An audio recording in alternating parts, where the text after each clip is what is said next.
नमस्कार, मी पंजाब डक हवामान अभ्यासक मी आहे माझ्या शेतामध्ये आणि आज आहे 9 सप्टेंबर 2024. आजपासून तर परत एक शेतकऱ्यासाठी अंदाज येत आहे. सर्व शेतकऱ्याला सांगू इच्छितो की राज्यामध्ये आज म्हणजे 9, 10, 11, 12 आणि 4 दिवस फक्त काही भागातच पाऊस पडणार आहे म्हणून हा अंदाज लक्षात येतो. म्हणजे राज्यात आणखी 4 दिवस 9, 10, 11, 12 पर्यंत फक्त काही जिल्ह्यातच पाऊस पडणार आहे म्हणून ही एक आनंदाची बातमी.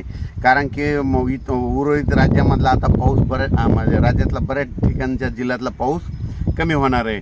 आणि विशेष म्हणजे सर्व शेतकऱ्याच्या आता सोयाबीनचं पीक काढणीस आलेलं लातूरकडलं आलेलं आहे म्हणून त्यांच्यासाठी आनंदाची बातमी.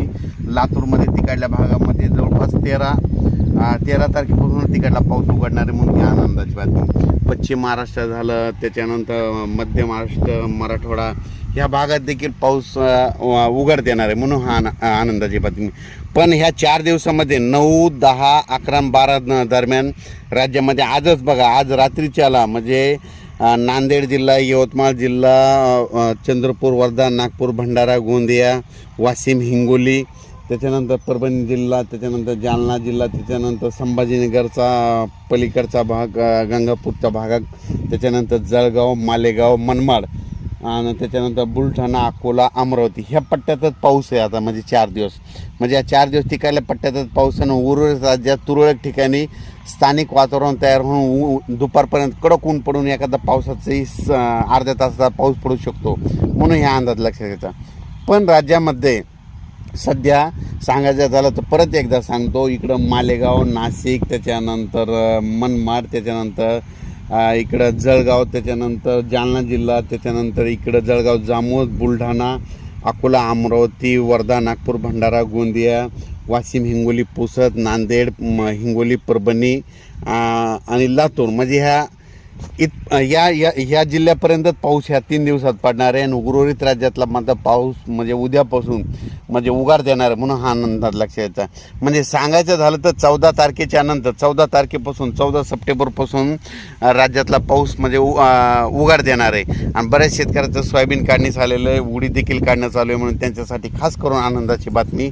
त्याच्यानंतर सर्व शेतकऱ्याला सांगू इच्छितो की राज्यामध्ये आता जवळपास 14च्या नंतर उघाड झाल्याच्या नंतर ज्यांचं सोयाबीन काढणीस आलेलं आहे त्यांनी सोयाबीन काढून घ्यावी. कारण की खूप चांगलं वातावरण आहे. तुरळक ठिकाणी पाऊस येऊ शकतो. म्हणजे असा एवढा काही मोठा पाऊस पडणार नाही. फक्त ह्या 2-3 दिवसांमध्ये आजपासूनच ह्या 2-3 दिवसामध्येच चांगला पाऊस आहे म्हणून हा अंदाज लक्षात येतो. राज्यात इतर परिस्थिती बघितली तर राज्यामध्ये सांगायचं झालं तर म्हणजे सातारा, सांगली, सोलापूर, कोल्हापूर, पुणे, नगर जिल्हा, संगमनेर, त्याच्यानंतर पंढरपूर या भागामध्ये मात्र 12 तारखेपासून तिकडला पावसाचा जोर ओसरणार आहे म्हणून हा अंदाज लक्षात घ्यायचा. म्हणजे सांगायचं झालं तर पश्चिम महाराष्ट्रातला पाऊस म्हणजे 12 तारखेपासूनच जोर ओसरणार आहे. उगाच तुरळक ठिकाणी सरी येऊ शकतात म्हणून ही अंदाज लक्षात घ्यायचा. परत एक सर्व शेतकऱ्याला सांगू इच्छितो की राज्यामध्ये यानंतर परत पाऊस कधी येईल तर त्याच्यानंतर 22-23च्या दरम्यान एकदा पावसाचं वातावरण तयार होईल. तर त्यावेळेस तयार व्हायच्या अगोदर तुम्हाला अगोदर एक मेसेज दिला जाईल. पण राज्यामध्ये आता फक्त 4 दिवस म्हणजे आजपासून 9 तारखेपासून ते 12 तारखेपर्यंतच राज्यात पावसाचं वातावरण आहे म्हणून हा अंदाज लक्षात घ्यायचा. आणि 13च्या नंतर राज्यातला बराचसा पावसाचा जोर ओसरणार आहे. जे मोठा पाऊस होत होता ते कमी होणार आहे. फक्त पाऊस पडणार आहे. कसं पडणार आहे तुम्हाला सांगतो. राज्यामध्ये काही भागामध्ये ज्या ठिकाणी स्थानिक वातावरण तयार होऊन म्हणजे दुपार 2:30-3 वाजेपर्यंत कडक ऊन पडणार आणि दुपारच्याला एक मोठा ढग येणार, अर्धा 1 तासाचा पाऊस पडणार म्हणून हा अंदाज लक्षात घ्यायचा. पण राज्यात असा जास्त मोठा पाऊस नाही. फक्त जास्त मोठा पाऊस पडणार आहे फक्त ह्या 5-6 जिल्ह्यामध्ये. त्या जिल्ह्याचे नाव सांगतो. एक ते यवतमाळ जिल्हा आणि एक नांदेड जिल्हा, त्याच्यानंतर परभणी जिल्हा, त्याच्यानंतर हिंगोली, त्याच्यानंतर वाशिम, त्याच्यानंतर अकोला, अमरावती, वर्धा, नागपूर, भंडारा, बुलढाणा, त्याच्यानंतर जालना जिल्हा, त्याच्यानंतर संभाजीनगर, त्याच्यानंतर जळगाव, मालेगाव, नाशिक आणि धुळे या पट्ट्यामध्ये तेवढा पाऊस पडणार आहे. आणि परत एक सांगू इच्छितो, आता हे जास्त पाऊस आपल्या महाराष्ट्रातला कमी होण्याचं कारण काय झालं आहे की आता पाऊस जास्त उत्तर प्रदेशमध्ये जास्त आहे. म्हणजे उत्तर प्रदेशमध्ये कोटा झाशीकडं तिकडं अतिवृष्टी होणार आहे. म्हणजे ते आपल्या इकडचा पाऊस जे होता ते तिकडे गेल्याच्यानंतर आपल्या भागामध्ये उघाड पडणार आहे. त्याच्यामुळं आपल्या भागातला पाऊस थोडा कमी झालेला आहे, म्हणून हा अंदाज लक्षात घ्यायचा. म्हणजे आता उत्तर प्रदेशमध्ये कोटा 1-2 दिवसाला तुम्हाला टी व्हीला बातमीमध्ये येईल की कोटा उत्तर प्रदेशमध्ये झाशीमध्ये अतिवृष्टी झाली, महाप्रलय झाला, अशा बातम्या तुम्हाला टी व्हीमध्ये दिसू येईल. ती पण राज्यात माझा आता खूप मोठा काही पाऊस नाही म्हणून एवढं घाबरायची काही चिंता नाही. अचानक वातावरणात बदल झाला तर लगेच एक मेसेज झाला आहे.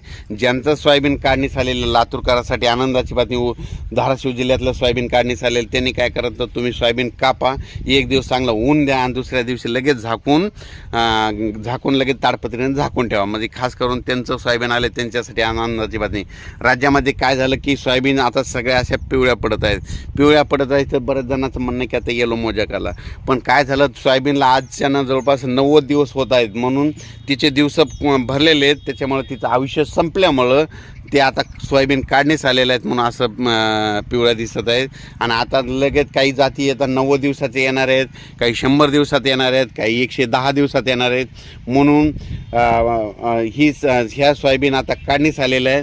आणि ज्यावेळेस सोयाबीन काढणी होईल त्यावेळी शेतकऱ्याला अंदाज दिला जाईल आणि शेतकऱ्याचं सोयाबीनचं नुकसान होऊ देणार नाही. म्हणून ह्या अंदाजामध्ये सांगतो. यापुढं देखील पाऊस कधी येणार केव्हा येणार हे तुम्हाला अगोदर सांगत जाईल. आणि तुमचं मात्र सोयाबीनचं उडीदाचं नुकसान होऊ देणार नाही हे देखील या व्हिडिओमध्ये सांगतो.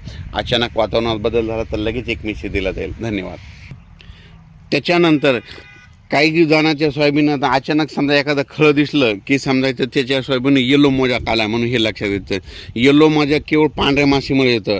आणि पांढरी माशी कधी येतं की ज्यावेळेस सोयाबीन तुमची दाटल्या जाते, दाटल्याच्या नंतर तिथं पांढरी माशी येते. कापसात देखील हेच आहे, कापूस दाटल्याच्या नंतर लगेच पांढरी माशी येतं.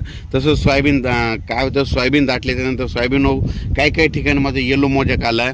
आणि ज्या ठिकाणी जास्त पाऊस झाला त्या ठिकाणी तर जरा म्हणजे येलो मोजाकचं प्रमाण जास्त दिसायला आहे, म्हणून हे देखील लक्षात घ्यायचं.